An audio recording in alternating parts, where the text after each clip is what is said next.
Yeah? Have you been getting much sleep? Yeah, he's sleeping through the night. Waking up at like 6 a.m. like clockwork. So, but I'm all right. Is he still in Houston? No, they're here. They're back here. Yeah, we're back here. Just how crazy has the last 5 days been for you? It's been a lot.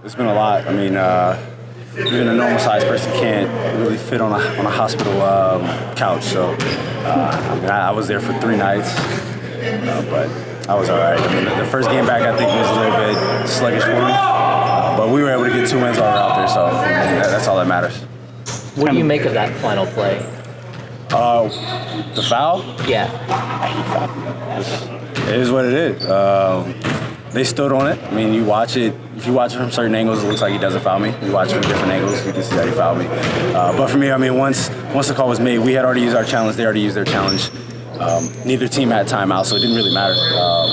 They had to go back and see how much time was on the clock, and all I really needed was 2, and you can't get a catch and shoot off anyway. So, is there a level of surprise coming over here, looking around the gym, knowing that you guys really didn't send anybody out, and then based on the success you guys have had? Yeah, I mean, I'm trying to think if there's been a deadline where we haven't done anything. I don't know, but I mean, for us, we know what we need to work on. We know what we need to do. Offensively, we know we're fine.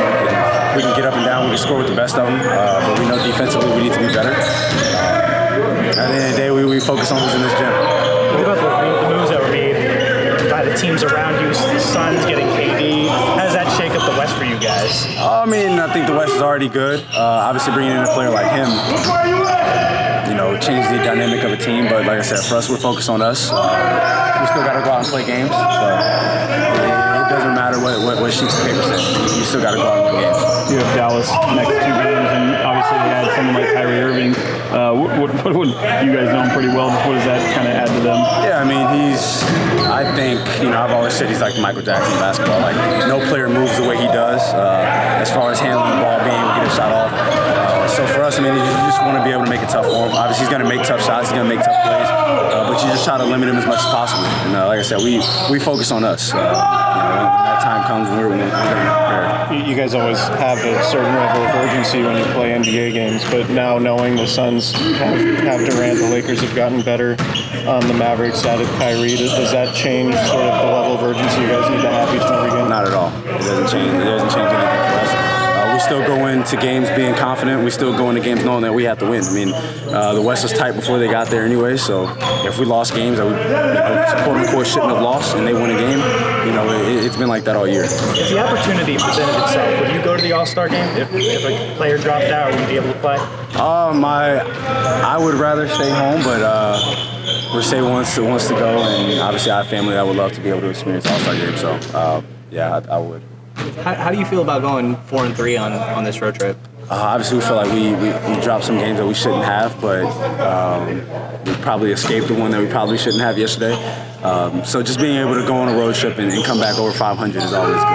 But what's the balance like as a player when there's a trade deadline and you could make moves potentially that could help a team now, maybe bolster the roster now while sacrificing for the future? Like, given somebody who's going to be here for a while, what's that balance like for you? Truth be told, I really don't have an opinion on it. Like I said, whenever trades happen, obviously I kind of react like everybody else, but if my team didn't do anything, if we didn't make a trade, it is what it is, and whoever's here is what we work with, and that's all I focus on. Is there any concerns right now that are a little bigger than just the defense at this point in the season after this trip? No, I mean, we scored 100-something multiple games.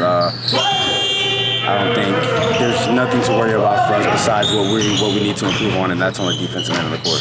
De'Aaron, what is today like after the trade deadline when sort of that pressure is gone? Definitely lighthearted. I mean, we come in here, we continue to want to have fun, play music, obviously work on what we need to work on, but the deadline's over. I couldn't tell you if people were worried about it. I can tell you that no one talked about it, so I don't know how worried anybody was about being moved.